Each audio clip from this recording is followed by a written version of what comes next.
ఓ గీత, తొందరగా లేచి తయారవ్వమ్మా. ఈరోజు బడికి వెళ్ళావా? పొద్దెక్కింది.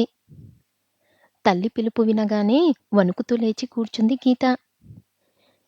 ఏదో చెడ్డ కల చూసినట్టు టక్కున లేచి కూర్చుంది. ఆమె ఒంటి నిండా చెమటతో తడిసిపోయింది. 14 గీత 8వ తరగతి చదువుతుంది. ఆమె తన వయసు కంటే పెద్దదిగా కనిపిస్తున్నది. ఆమెకు 18 ఏండ్లంటే నమ్మెట్లు. శరీరం నిండుగా ఉంది. బట్టలు చిన్నవి కావడం, సున్నితమైన భాగాలు పెద్దవిగా కనిపించడం ప్రారంభించాయి. రాజస్థాన్‌లోని పాలి జిల్లాలోని ఓ గ్రామంలో గీత తన తల్లిదండ్రులు, తమ్ముడితో కలిసి ఉంటుంది.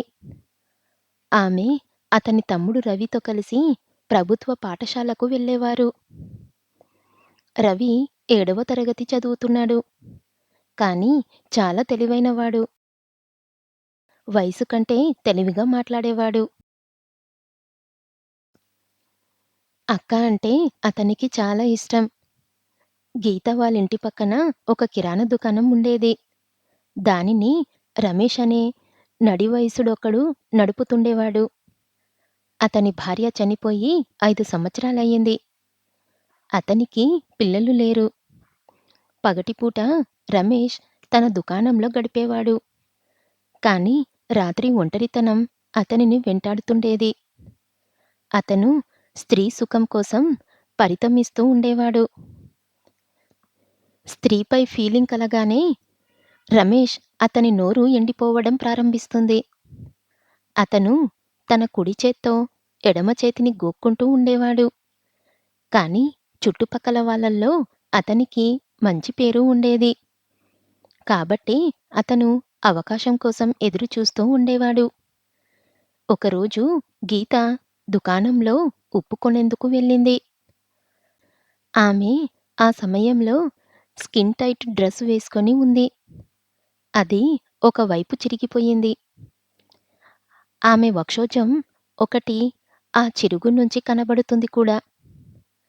అంకుల్, త్వరగా ఉప్పు ఇవ్వు. అమ్మ కూర వండుతుంది. రమేష్‌తో అన్నది గీత. అప్పటి వరకు రమేష్ మనసులో ఎలాంటి దురుద్దేశం లేకపోయినా గీత డ్రెస్సింగ్స్‌లో నుంచి కనబడుతున్న ఆమె వక్షోజం అతని కోరికను మేల్కొల్పింది. దాంతో గీతలో అందమైన స్త్రీని చూడటం మొదలుపెట్టాడు రమేష్. అతను ఆమెతో సుఖం పొందాలని మనసు తొందర పెట్టసాగింది. అతని నోరు పొడిబారడం ప్రారంభించింది. అతను తన కుడి చేతితో తన ఎడమ చెంకను గోకడం ప్రారంభించాడు. అంకుల్, త్వరగా ఉప్పు ఇవ్వు. గీత మళ్ళీ అడగడంతో రమేష్ ఫాంటసీ నుంచి మేల్కొని, లోపల ఉప్పు బ్యాగుంది. అందులో నుంచి ఓ ఉప్పు ప్యాకెట్ తీసుకో. అలాగే అక్కడ చాక్లెట్ల డబ్బా కూడా ఉంది. ఆ చాక్లెట్ కూడా తీసుకో అన్నాడు హడావిడిగా. అది విన్న గీత సంతోషించి లోపలికి పరిగెత్తింది. అప్పుడు వీధి నిర్మానుష్యంగా ఉంది. రమేష్ కూడా నిశ్శబ్దంగా గీతను ఆమె వెనకనే అనుసరించాడు. ఏదో సాకుతో ఆమెను తాకడం ప్రారంభించాడు. మొదట గీతకు పెద్దగా అర్థం కాలేదు. కానీ ఆ తర్వాత తనను అనుచితంగా తాకుతున్నాడని భావించి ఆమె అప్రమత్తమై ఉప్పు సంచిని తీసుకొని తన ఇంటికి పరిగెత్తింది. అప్పటినుంచి గీత ప్రతి రాత్రి తన కలలో పక్కింటి కిరాణా కొట్టు రమేష్ అంకుల్ ఆ స్పర్శ కనబడుతూనే ఉన్నది. ఆ రోజు ఉదయం గీతను వాళ్ళ అమ్మ పాఠశాలకు తీసుకువెళ్తున్నప్పుడు ఆమెకు వెళ్ళాలని అనిపించలేదు. ఎందుకో ఆ రోజు ఇంట్లోనే ఉండాలనిపించింది. అయితే ఆమె తమ్ముడు రవి ఒత్తిడితో ఆమె స్కూలుకు వెళ్ళడానికి సరే అని అన్నది. గీత స్కూలుకు వెళ్ళేటప్పుడు కనీసం రమేష్ కిరాణా షాపు వైపు కూడా కన్నెత్తి చూడలేదు. అక్కా, ఈరోజు నువ్వు నాకు టోఫీ ఇవ్వలేదు. రవి ఫిర్యాదు చేశాడు. ఇకపై నీకు టోఫీ ఉండదు అంటూ గీత టాపిక్ మార్చే ప్రయత్నం చేసింది. ఏమైందక్కా? టోఫీ అనగానే ఎందుకు కోపడుతున్నావు? రవి తిరిగి అడిగాడు. ఏమీ లేదు. తొందరగా నడువు. లేకపోతే స్కూల్‌కి ఆలస్యమవుతుంది అన్నది గీత గద్దించినట్లు. రవికి ఏదో ఉందని అర్థమైంది. లంచ్ టైంలో ఇద్దరూ అన్నం తింటున్నప్పుడు, అక్కా, ఏమైంది? నీ మనసులో ఏమైనా ఉంటే చెప్పు. ప్రతి సమస్యకు నా దగ్గర పరిష్కారం ఉంది అని అడిగాడు. సరే, నువ్వు ప్రతి సమస్యను పరిష్కరించగలవా? అవును. రవి దగ్గర ప్రతి రోగానికి మందు ఉంది అన్నాడు స్టైల్‌గా. తమ్ముడు, ఎందుకో తెలీదు. రమేష్ అంకుల్ అంటే నాకు ఇష్టం లేదు. భయం వేస్తున్నది. నేను ఉప్పు కొనడానికి వెళ్ళిన రోజు నన్ను అనుచితంగా తాకాడు. నాకు భయంగా ఉంది. అమ్మతో చెప్పే ధైర్యం లేదు. రవి చిన్నవాడే కావచ్చు. కానీ గుడ్ టచ్, బ్యాడ్ టచ్ అర్థం తెలుసు. అంకుల్‌కి తన అక్కపై చెడు చూపు ఉందని అతనికి అర్థమైంది. కానీ అతని మాటను ఎవ్వరూ అర్థం చేసుకోలేరు. లేదా సమాజానికి భయపడి గీత మౌనంగా ఉంటుంది. కానీ రవి చూస్తూ ఊరుకునే మనిషి కాదు. అప్పుడే తన క్లాస్‌మేట్ మాయ గుర్తుకు వచ్చింది. ఆమె మామ మనోజ్ పోలీస్ కానిస్టేబుల్ అని చెప్పడం గుర్తుకు వచ్చింది. వెంటనే అదే రోజు సాయంత్రం రవి, గీతలు వాళ్ళింటికి వెళ్లారు. విషయమంతా చెప్పాడు మనోజ్‌కి. దాంతో గీతతో మాట్లాడాడు అతను. మొదట గీత అంతా చెప్పడానికి భయపడినా, మనోజ్ ఆమెను ఒప్పించిన తర్వాత సంఘటన పూర్వ వివరాలన్నీ చెప్పింది. కిరాణా కొట్టు రమేష్‌ను రెడ్ హ్యాండెడ్‌గా పట్టుకోవాలని, దాంతో ఎలాంటి అపార్థం జరగకుండా చూడాలనుకున్నారు. ఆ తర్వాత మనోజ్ సాధారణ దుస్తులతో రమేష్ కార్యకలాపాలను పరిశీలించడం మొదలుపెట్టాడు. రమేష్ దుకాణానికి వచ్చే ప్రతి స్త్రీని, అమ్మాయిని అవహేళన చేస్తూ ఏడిపించేవాడు. వారి స్థానాలను చూడగానే అతని కళ్ళల్లో ఓ మెరుపు కనిపించింది. గీత పడుతున్న ఒత్తిడి మనోజ్‌కి అర్థమైంది. ఒకరోజు మనోజ్ గీతతో, గీతా, రేపు పగటిపూట నువ్వు మళ్ళీ రమేష్ షాప్‌కి వెళ్ళు. అతను లోపలికి పిలిస్తే ధైర్యంగా వెళ్ళు. కొంచెం సేపటికి నేను అక్కడకు వస్తాను. అతనికి గుణపాఠం చెప్తాను అని చెప్పాడు. గీత మొదట నిరాకరించినా, మనోజ్ అంకుల్‌పై ఆమెకు పూర్తి నమ్మకం ఉండటంతో ఆ తర్వాత అంగీకరించింది. మరుసటి రోజు వీధి నిర్మానుష్యంగా ఉండటంతో గీత రమేష్ దుకాణానికి వెళ్ళింది. చాలా రోజుల తర్వాత వచ్చావు. ఏమైంది? అదో రకంగా గీత వైపు చూస్తూ అడిగాడు రమేష్. అంకుల్, ఆ రోజు చాక్లెట్ తీసుకోవడం మర్చిపోయాను. ఈరోజు ఇవ్వు అని అన్నది గీత. రమేష్ నోరు ఎండిపోయి కుడి చేత్తో ఎడమ చంకను గోకడం మొదలుపెట్టాడు. అతనిలో కామం మేల్కొంది. లోపలికి వెళ్ళి తెచ్చుకో అన్నాడు. గీత బయటికి చూసింది. దూరంగా మనోజ్ అంకుల్ నిలబడి ఉన్నాడు. ధైర్యం తెచ్చుకొని లోపలికి వెళ్ళింది. రమేష్ కూడా వెనకే వెళ్ళాడు. రమేష్ ఖచ్చితంగా ఏదో ఒకటి చేస్తాడని గీతకి తెలుసు. కాబట్టి కాస్త జాగ్రత్త పడింది. అప్పుడు రమేష్ ఏదో సాకుతో గీత పిర్రలను తాకి నిమరడం ప్రారంభించాడు.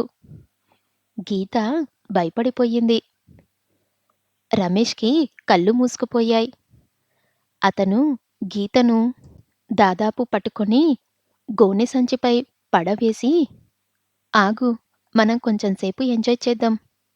నేను నీకు 5 చాక్లెట్లు ఇస్తాను అన్నాడు. మనోజ్ అంకుల్ రాకపోతే ఈ మృగం తనను నాశనం చేస్తుందని గీత భావించింది. అయితే అప్పుడే అక్కడికి వచ్చిన మనోజ్ అంకుల్ ఏమాత్రం ఆలస్యం చేయకుండా పట్టుకుని తన అధీనంలోకి తీసుకున్నాడు. ఆ తర్వాత అరెస్టు చేసి పోలీస్ స్టేషన్‌లో తీసుకువెళ్ళాడు. ఇన్స్‌పెక్టర్ దీపక్ రావంత్ ఈ స్టోరీ అంతా విని ఆశ్చర్యపోయి రమేష్‌ను కటకటాల వెనక కూర్చోబెట్టాడు. అంతేకాకుండా మనోజ్ తెలివిని అభినందించాడు. కానీ గీతకి అలా జరిగినందుకు మనోజ్ ఇంకా బాధపడుతూనే ఉన్నాడు. దానికి గల కారణాలు ఇన్స్‌పెక్టర్ దీపక్ రావంత్ అడిగాడు. సార్, ఎవరెవరినో మనం చూస్తూ ఉంటాం. ఇక్కడ ప్రతి ఇంట్లో ఇలాంటి దుర్మార్గులు కనిపిస్తున్నారు అని చెప్పాడు మనోజ్. అర్థం కాలేదు. స్పష్టంగా చెప్పు అని ఇన్స్‌పెక్టర్ దీపక్ రావంత్ ప్రశ్నించాడు. సార్, గుజరాత్‌లో ఇటీవల ఒక కేసు వచ్చింది. అక్కడ 6 ఏండ్ల అమాయక విద్యార్థిపై ప్రిన్సిపల్ లైంగిక వేధింపులకు పాల్పడ్డాడు. అడ్డుకోవడంతో ఆ చిన్నారిని ఆమె గొంతు పిసికి చంపేశాడు. ఆ సంఘటన దాహోద్ జిల్లాలో జరిగింది.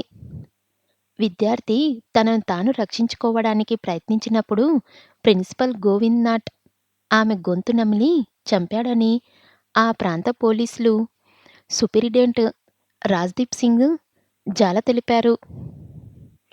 సార్, 50 ఏండ్ల వ్యక్తి కేవలం 6 సంవత్సరాల అమ్మాయితో సెక్స్ కోరిక తీర్చుకోవడానికి అఘాయిత్యం చేశాడు. అతని కామం చల్లారకపోవడంతో అతను ఆమెను హత్య చేశాడు అని కానిస్టేబుల్ మనోజ్ పిడికిలి బిగించి చెప్పాడు. విషయం మొత్తం వివరంగా చెప్పు మనోజ్. సార్, పోలీసులు ఈ సమాచారాన్ని ఆదివారం నాడు అందించారు. సెప్టెంబర్ 19 గురువారం సిగ్వాడ్ తాలూకాలోని ఒక గ్రామంలోని పాఠశాల ఆవరణలో బాలిక మృతదేహం దొరికిన తర్వాత పోలీసులు దర్యాప్తు ప్రారంభించారు. గురువారం ఉదయం 10 గంటలకు ప్రిన్సిపల్ తన కారులో వెళ్తున్నాడని బాలిక తల్లి అభ్యర్థన మేరకు ఆమెను తన కారులో పాఠశాలకు తీసుకెళ్లడానికి ఆగాడని, అయితే బాలిక క్లాస్‌లోని ఇతర విద్యార్థుల ఉపాధ్యాయులను ఆమె ఆ రోజు స్కూల్‌కే రాలేదని చెప్పారని పోలీసులు సూపరింటెండెంట్ రాజ్‌దీప్ సింగ్ జాలా మీడియాకు తెలిపారు. విచారణ సమయంలో ప్రిన్సిపల్ మొదట విద్యార్థిని తన కారులో ఎక్కించుకొని తర్వాత పాఠశాలలో వదిలివేసినట్లు చెప్పాడు. కానీ ఆ తర్వాత అతనే బాలికను చంపినట్లు అంగీకరించాడు. పాఠశాలకు వెళ్లే మార్గంలో ప్రిన్సిపల్ బాలికపై అత్యాచారం చేయడానికి ప్రయత్నించాడు. కానీ ఆమె కేకలు వేయడంతో అతను బాలిక నోరు, ముక్కును మూసివేశాడు. దాంతో ఆమె స్పృహ తప్పింది. ప్రిన్సిపల్ పాఠశాలకు చేరుకొని తన కారును పార్క్ చేశాడు. అందులో బాలిక మృతదేహం ఉంది. సాయంత్రం 5 గంటలకు అతను మృతదేహాన్ని బయటకు తీసి పాఠశాల భవనం వెనక పడేశాడు. ఆ తర్వాత అతను బాలిక స్కూల్ బ్యాగు, చెప్పులు ఆమె తరగతిలోకి తీసుకెళ్లి లోపల ఉంచాడు. బాలిక మృతదేహం లభించిన ఒక రోజు తర్వాత పోస్ట్‌మార్టం నిర్వహించినట్లు పోలీసులు తెలిపారు. గొంతు నులిమి చంపడం వల్లే మృతి చెందినట్లు నివేదిక వచ్చింది. పాఠశాల సమయం ముగిసినా బాలిక ఇంటికి రాకపోవడంతో తల్లిదండ్రులు, బంధువులు వెతకగా పాఠశాల భవనం వెనక ప్రాంగణంలో అపస్మారక స్థితిలో పడి ఉంది. బాలికను లింక్‌హెడ్ సివిల్ ఆస్పత్రికి తీసుకెళ్లగా అక్కడ వైద్యులు ఆమె చనిపోయినట్లు ప్రకటించారని అతను చెప్పాడు. ప్రిన్సిపల్‌ని పోలీసులు ఎలా అనుసరించారు అని ఇన్స్‌పెక్టర్ దీపక్ రావంత్ ప్రశ్నించాడు.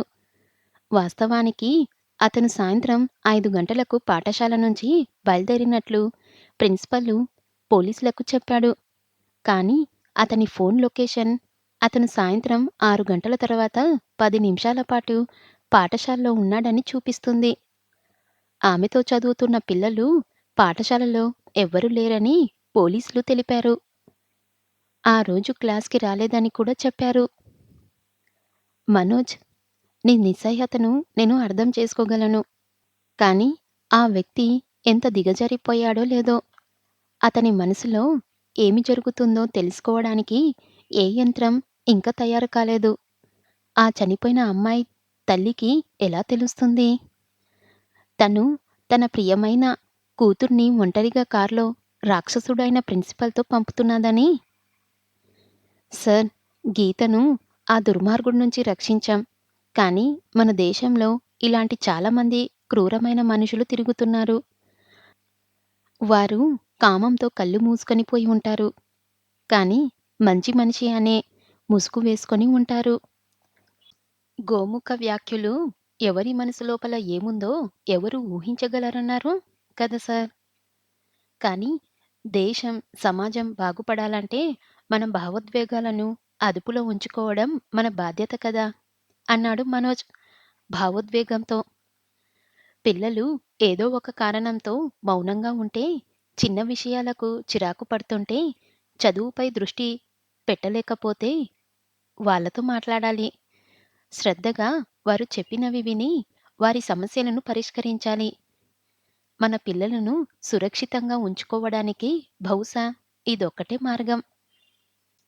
నువ్వు చెప్పింది నిజమే మనోజ్. కానీ గీత గౌరవం పోకుండా కాపాడబడింది నీ వల్లనే అని మర్చిపోకు. నువ్వు మంచివాడివని, నీ యూనిఫామ్‌కి విధేయుడినని నిరూపించుకున్నావు. ఇలాగే భవిష్యత్తులో కూడా పని చేస్తూ ఉండు. ఇన్స్‌పెక్టర్ దీపక్ రావంత్ మనోజ్ వీపు మీద తడుపుతూ చెప్పాడు.